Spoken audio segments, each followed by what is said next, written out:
Tomorrow, NATO will convene a summit. We'll be there to bring together the leaders of 30 allied nations and close partners to affirm our solidarity and to map out the next steps we will take to further strengthen all aspects of our NATO alliance.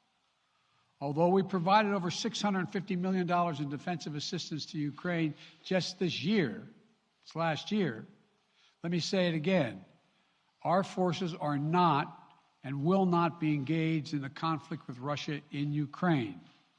Our forces are not going to Europe to fight in Ukraine, but to defend our NATO allies and reassure those allies in the East. As I made crystal clear, the United States will defend every inch of NATO territory with the full force of American power. And the good news is, NATO is more united and more determined than ever.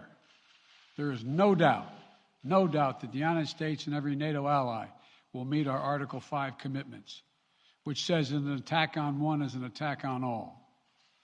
Over the past few weeks, I ordered thousands of additional forces to Germany and Poland as part of our commitment to NATO.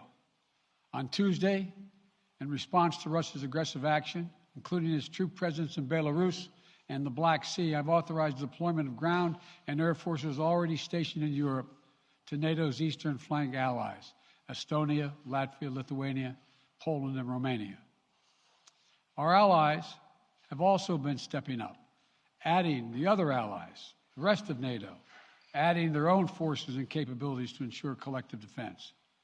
And today, within hours of Russia's unleashing its assault, NATO came together and authorized and activated an activation of response plans. This will enable NATO's high readiness forces to deploy and when and where they are needed to protect our NATO allies on the eastern boundaries of Europe. And now I'm authorizing additional U.S. force capabilities to deploy to Germany as part of NATO's response, including some of the U.S.-based forces that the Department of Defense placed on standby weeks ago.